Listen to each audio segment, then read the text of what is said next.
राज्य के नीति निर्देशक सिद्धांत निम्न प्रकार से हैं। इसमें अनुच्छेद 36 में राज्य की परिभाषा दिया गया है। अनुच्छेद 37 में कहता है कि डीपीएसपी अपरिवर्तनीय है, अर्थात किसी भी न्यायालय द्वारा लागू नहीं किया जा सकता है। अनुच्छेद 37 राज्य लोक कल्याण की अभिवृद्धि के लिए अनुच्छेद 38 राज्य लोक कल्याण की अभिवृद्धि के लिए सामाजिक व्यवस्था बनाएगा जिससे नागरिकों को सामाजिक, आर्थिक और राजनीतिक न्याय मिलेगा। अनुच्छेद 39 में कहता है, इसमें आर्थिक न्याय प्राप्त करने के सिद्धांत का उल्लेख है। आर्थिक न्याय प्राप्त करने के सिद्धांत का उल्लेख किस में है? तो 39 में है। 39 के क में है, पुरुष और स्त्री सभी नागरिकों को जीविका के पर्याप्त साधन प्राप्त करने का अधिकार। 39 ख में है, समुदाय की भौतिक संपदा का स्वामित्व और नियंत्रण इस प्रकार बटा हो जिससे सामूहिक हितों का सर्वोत्तम साधन बन सके। इस खंड के अधीन उद्देश्यों की पूर्ति करने के लिए राज्य उत्पादन के साधनों का राष्ट्रीयकरण कर सकता है।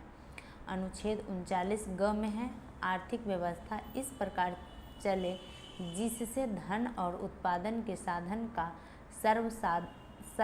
सर्वसाधारण के अहित के लिए केंद्रण न हो, यानी धन का समान वितरण किस में है? तो 39 ग में है, धन का समान वितरण। 39 घ में है, पुरुष और स्त्री दोनों के लिए समान कार्य के लिए समान वेतन।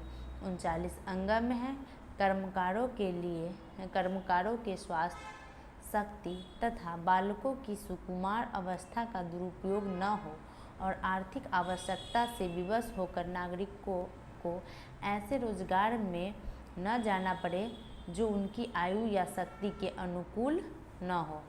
39 च में है, बालकों को स्वतंत्र और गरिमामय वातावरण में स्वस्थ विकास के अवसर सुविधा दी जाए और बालकों व अल्पवय व्यक्तियों को शोषण से तथा नैतिक और आर्थिक परित्याग से रक्षा की जाए। खंड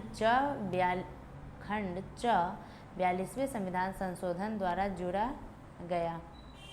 एक बार हम फिर से देख लेते हैं। 36 में राज्य की परिभाषा दी गई है। 37 में कहा जाता है कि डीपीएसपी अपरिवर्तनीय है। 37 में है कि राज्य ऐसी व्यवस्था बनाएगा जिससे नागरिकों को सामाजिक, आर्थिक और राजनीतिक न्याय मिल सके। 39 में कहा गया है कि आर्थिक न्याय, 37 में क्या 38 में है ये 38 में है, राज्य लोक कल्याण के अभिवृद्धि के लिए मतलब ऐसा व्यवस्था बनाएगा जिससे नागरिकों को सामाजिक, आर्थिक और राजनीतिक न्याय मिल सके। 39 में है आर्थिक न्याय प्राप्त करने के सिद्धांत। इसको 39 क, ख, ग, घ, अंग च में बांटा गया है। क में है, पुरुष और स्त्री को समान कार्य के लिए समान वेतन। घ में है, समुदाय की भौतिक संपदा का स्वामित्व। 39 ख में है, समुदाय की भौतिक संपदा का स्वामित्व और नियंत्रण इस प्रकार बांटा हो कि सभी का सर्वोत्तम विकास हो सके। ग में है, समान मतलब धन का समान वितरण हो सभी के बीच। घ में है, पुरुष और स्त्री को समान कार्य के लिए समान वेतन।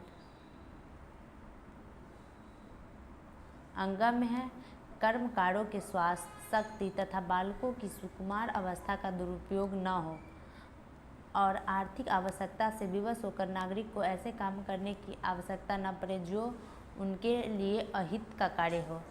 च में है कि बालकों को स्वतंत्र और गरिमामय वातावरण में स्वस्थ विकास के अवसर और सुविधा दी जाए और बालकों व अल्पवय व्यक्तियों को शोषण से तथा नैतिक और आर्थिक परित्याग से रक्षा की जा सके। खंड च को 42वां संविधान संशोधन अधिनियम 1976 के द्वारा इसमें जोड़ा गया है।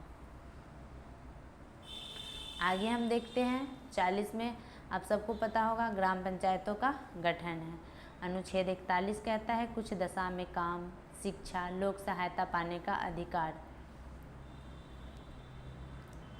15 अगस्त 1995 से प्रभाव में आया राष्ट्रीय सामाजिक कार्यक्रम भारतीय संविधान के अनुच्छेद 41 के प्रावधानों की पूर्ति करता है। इसका उद्देश्य गरीबों को सामाजिक सहायता उपलब्ध कराना, वर्तमान में इसमें 5 योजनाएं शामिल हैं। इंदिरा गांधी राष्ट्रीय वृद्धा पेंशन योजना, इंदिरा गांधी राष्ट्रीय विधवा पेंशन योजना, इंदिरा गांधी राष्ट्रीय विकलांगता पेंशन योजना, राष्ट्रीय परिवार लाभ योजना, अन्नपूर्णा योजना। 42 में है काम की न्याय संगत और मानवोचित दशाओं का तथा प्रसूति सहायता। अनुच्छेद 43 में है कर्मकारों के लिए निर्वाचन मजदूरी कुटीर उद्योग को प्रोत्साहित करना। 44 में नागरिकों के लिए एक समान सिविल संहिता। अनुच्छेद 46 में है और 45 में है, इसमें नहीं है लेकिन अनुच्छेद 45 में है 6 वर्ष से कम आयु के बच्चों को निःशुल्क शिक्षा की व्यवस्था कराना। अनुच्छेद 46 में है अनुसूचित जातियों, अनुसूचित जनजातियों और अन्य दुर्लभ वर्गों के शिक्षा और अर्थ संबंधी हितों की अभिवृद्धि। 47 में है पोषाहार स्तर, जीवन स्तर को ऊंचा करने तथा लोक स्वास्थ्य का सुधार करने का राज्य का कर्तव्य। 48 में है कृषि एवं पशुपालन का संगठन। 48 का पर्यावरण का संरक्षण तथा संवर्धन, वन एवं वन्य जीवों की रक्षा। 39 में है राष्ट्रीय महत्व के स्मारकों, स्थानों व वस्तुओं का संरक्षण। अनुच्छेद 50 में है कार्यपालिका एवं न्यायपालिका का पृथक्करण 50-50। अनुच्छेद 51 में है अंतर्राष्ट्रीय शक्ति सुरक्षा की अभिवृद्धि। उपयुक्त अनुच्छेदों के अतिरिक्त कुछ ऐसे अनुच्छेद भी जो राज्य के लिए निर्देश सिद्धांत के रूप में कार्य करते, जैसे 350 का में है प्राथमिक स्तर पर मातृभाषा में शिक्षा देना। अनुच्छेद 351 में है हिंदी को प्रोत्साहित करना। 351 में है हिंदी को प्रोत्साहित करना और 350 का में है प्राथमिक स्तर पर मातृभाषा में शिक्षा देना। राज्य का नीति निर्देशक तत्व एक ऐसा चेक है जो बैंक की सुविधा अनुसार अदा की जाएगी। यह कथन केटी शाह का है। मौलिक अधिकार एवं नीति निर्देशक सिद्धांत में अंतर हम देखते हैं। नीति निर्देशक सिद्धांत, मौलिक अधिकार।